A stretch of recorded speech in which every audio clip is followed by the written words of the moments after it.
नमस्कार। मेवाड़ राज्य के इतिहास की बात करें तो मेवाड़ राज्य के इतिहास के अंतर्गत अपन पढ़ते हैं। सबसे पहले जो मेवाड़ में जिसने शासन किया वो था गुहिल वंश। मेवाड़ का जो राज्य का इतिहास है उसके अंदर जो प्रमुख वंश था जिसने शासन किया तो वो वंश गुहिल वंश था। और गुहिल वंश को विश्व का सबसे प्राचीन तथा जीवित वंश कहा जाता है। ठीक है, तो इसकी उत्पत्ति कैसे हुई इसके ऊपर बात करेंगे। तो इसकी उत्पत्ति से संबंधित तीन या चार सिद्धांत प्रमुख आते हैं। तो आप देखिए गुहिलों की उत्पत्ति के सिद्धांत, जिसमें सबसे पहले अबुल फजल ने अपना एक कथन कहा है जिसमें कहा है कि जो गुहिल है वो नौसेका आदिल के वंशज है और नौसेका आदिल है वो ईरान का बादशाह था। उसके बाद में गोपीनाथ शर्मा कहते हैं कि आनंदपुर बड़नगर के ब्राह्मण थे। और डी आर भंडारकर भी कहते हैं कि ये ब्राह्मणों के वंशज है गुहिल। उसके बाद कर्नल जेम्स टॉड एक कथन कहते हैं कि गुहिल है वो वल्लभी नगर के शासक शीलादित्य व पुष्पावती के वंशज हैं। और कर्नल जेम्स टॉड एक कथन और भी कहते हैं जिसमें ये कहते हैं कि रघुवंशी व सूर्यवंशी भी है। और इस कथन का समर्थन है वो नयन चंद्र सूरी भी करते हैं। तो देखिए ये कथन है, इन कथनों की अपन स्टोरी से देखेंगे कि किस तरीके से इनकी उत्पत्ति हुई है। तो देखते हैं अपन स्टोरी।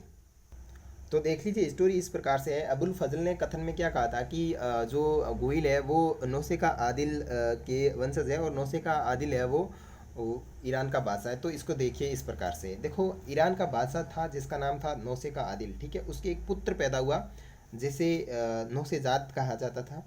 और नौसेजाद ने की जो रानी थी जिसका नाम था रूम। रूम का मतलब कमरा नहीं है, रूम उसकी रानी का नाम था। किसकी रानी? नौसेजाद की रानी का नाम था रूम। और ये जो रानी थी वो तुर्की की निवासी थी।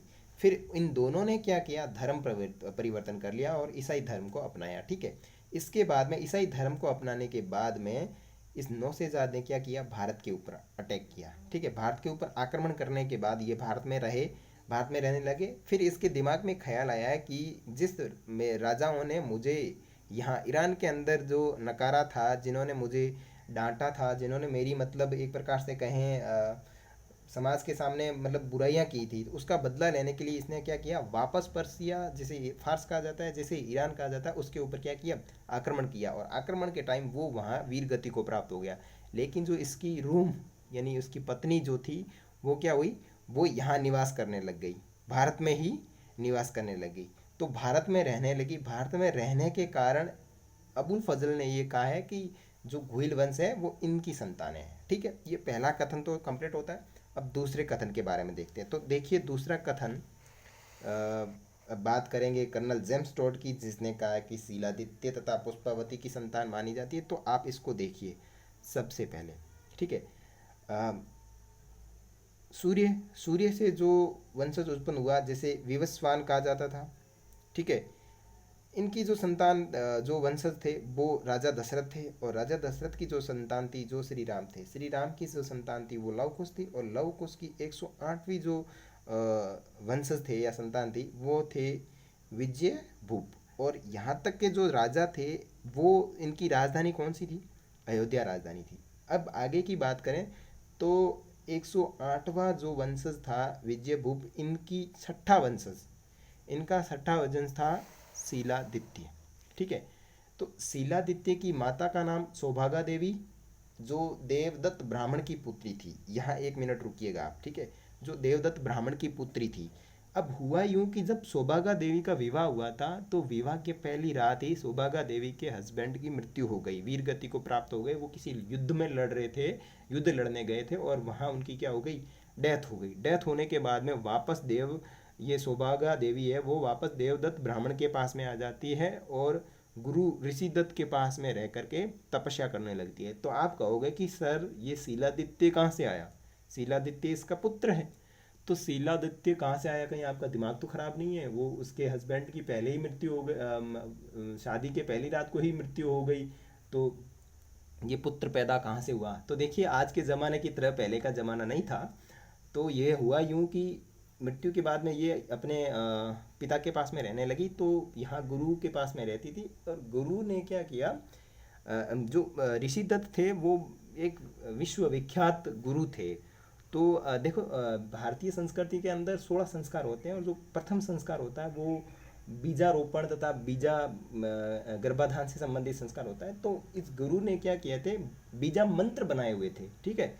तो बीजा मंत्र बनाए हुए थे, इन्होंने छुपा के रखे थे, लेकिन सौभागा देवी ने क्या कर लिया, सपने में इन बीजा मंत्र को पढ़ लिया। यहाँ इस बात को समझिएगा, मैं कोई मजाक नहीं कर रहा हूँ, ये हिस्ट्री की कहानी है, ये बहुत सारे इतिहासकार इस बात को कहते हैं। तो सौभागा देवी ने क्या किया, सपने के अंदर बीजा मंत्र का उच्चारण कर लिया, जिससे क्या हुआ कि शीलादित्य पुत्र पैदा हुआ। जब ये पुत्र पैदा हुआ तो वहाँ के समाज में, यानी कहाँ, अयोध्या में, ठीक है ना, क्या हुआ, ब्राह्मण देवदत्त के ऊपर समाज के द्वारा विभिन्न प्रकार के आरोप लगाए जाने लगे कि इसका तो पति ही नहीं है, तो पुत्र कहाँ से पैदा हुआ। तो इस प्रकार के आरोपों से बचने के लिए देवदत्त ने सौभागा देवी तथा शीलादित्य दोनों को कहाँ भेज दिया, वल्लभी नगर गुजरात के अंदर भेज दिया। ठीक है, यहाँ तक बात समझ में आई। तो वल्लभी नगर के अंदर शीलादित्य का लालन पालन होता है, वो वहीं रहता है, अपने दोस्तों के साथ में खेलता है। और दोस्तों के साथ जब खेलता है तो दोस्त पूछते हैं कि तेरे बापू का नाम क्या है। तो भाई साहब शीलादित्य को बड़ा दुख होता है कि सब लोग पूछते हैं कि पिता का नाम क्या, वो पिता का नाम नहीं बता पाता क्योंकि उसे पता नहीं है। तो एक दिन उसने क्या किया, शीलादित्य ने माँ से जाके क्रोध में पूछ लिया कि माता बताओ मेरा पिता कौन है, अगर आपने मुझे मेरा पिता का नाम नहीं बताया तो मैं आपका वध कर दूंगा। इतनी आकुरता से, आक्रोश व्यवहार से उसने अपनी माँ से बात की। तो माँ ने उसे समझाने का प्रयास किया कि तू ऋषि मुनि के आशीर्वाद से प्राप्त हुआ है। तो ये बात उसके दिमाग में भेजे में बैठ नहीं रही थी, बड़ा टेढ़ी खोपड़ी का इंसान था। तो वो बोला ऐसे कैसे संभव हो सकता है। तो दरअसल ये जो इसकी माँ थी सौभागा देवी, वो ऋषि दत्त के आश्रम में रह कर के तपस्या करती थी, तो इसे थोड़ा बहुत ज्ञान प्राप्त था। तो उस समय क्या हुआ, सूर्य भगवान वहाँ पे प्रकट हुए और सूर्य भगवान ने वल्लभी नगर के अंदर शीलादित्य को समझाया कि बेटा तू वाकई तुम्हारी माता जो कह रही है वो सच बात है।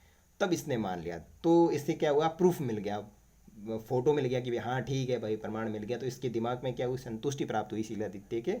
और सूर्य भगवान ने उसे क्या दिया, एक पत्थर दिया, अर्थात मारवाड़ी में कहें तो एक भाटा दिया।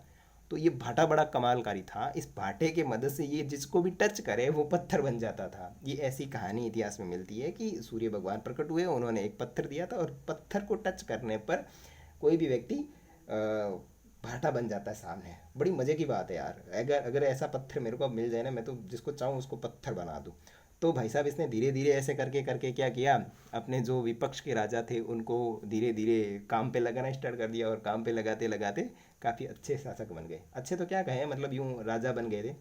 तो जब राजा बन गए तो इनकी शादी की उम्र हो गई। तो शादी इनकी हुई थी परमार वंश की राजकुमारी रानी पुष्पावती से, जो कहाँ की निवासी थी, आबू की निवासी थी। ठीक है, जब आबू की निवासी से इनकी शादी हो गई थी तो 6 पुत्रियां पैदा हुई इनकी। और 7वीं बार गर्भवती होने के कारण पुत्र प्राप्ति के लिए रानी पुष्पावती कहाँ जाएगी, आबू अर्थात अपने पिहर जाएगी। शादी के बाद में तो वो वल्लभी नगर में रह रही थी। तो पुत्र प्राप्ति के लिए वो कहाँ आ गई, आबू में आ गई।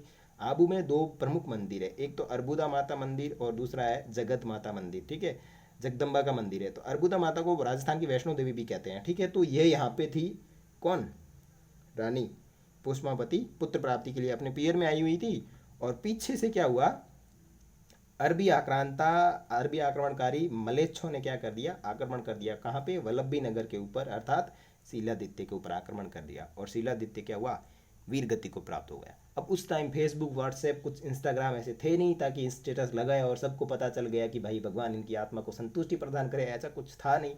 तो पता नहीं था। तो ये बेचारी यहाँ से वापस आ रही थी। तो एक बीच में गांव था वीरनगर। वीरनगर में इन्हें पता चला, खबर लगी कि जो वल्लभी नगर साम्राज्य था वो तो बिल्कुल तहस नहस हो गया, नष्ट हो गया। और इनके हस्बैंड की भी क्या हुई है, वीर गति में मृत्यु हो गई है, वीर गति को प्राप्त कर गए हैं। तो इसको बहुत बड़ा सदमा सदमा लगा। और सदमा लगने पर ये काफ़ी हालात में मतलब इनकी हालत ख़राब हो गई। तो इस स्थिति में वो मतलब क्या बोले, वो नहीं कर सकते थे जो हो, मतलब वो अपने पति के साथ में नहीं दफा, वो मतलब आग में नहीं जल सकते थे, आग में नहीं जा सकते थे। इसलिए क्या हुआ, क्योंकि इनके पेट में पुत्र था, कौन, शीलादित्य था। तो सॉरी, शीलादित्य नहीं, जो आगे पुत्र पैदा होगा जिसका नाम था गुहादित्य, वो इनके गर्भ में था। अगर गर्भ में कोई बच्चा होता है तो वो मतलब पति के लिए अपना क्षत्रिय धर्म नहीं निभा सकती। ठीक है, तो वीरनगर के अंदर एक गुफा थी जिसका नाम था मलिया गुफा। मलिया गुफा के अंदर ये दोनों मतलब पुष्पावती और पुष्पावती की जो सहेलियां थी वो वहाँ पे रहने लगी, और यहीं पे ही इन्होंने किसको जन्म दिया, गुहादित्य को जन्म दिया, जो शीलादित्य का पुत्र था। गुहा का मतलब गुफा में रही, इसका मतलब गुहा, और दित्य से दित्य, शीलादित्य का दित्य इसमें आ गया, तो गुहादित्य को जन्म दिया। और जन्म देने के पश्चात इसने कमलावती ब्राह्मणी को गुहादित्य को सौंप दिया, और वो सौंप करके क्या गई, क्षत्रिय धर्म निभाने के लिए कहाँ चली गई, वल्लभी नगर चली गई, अर्थात अपने आप को पति के प्रति क्षत्रिय धर्म निभाने के लिए वहाँ चली गई, और वहाँ जा कर के अपने आप को पति के लिए झोंक दिया। ठीक है, यहाँ तक की बात आपको समझ में आई। अब देखते हैं आगे।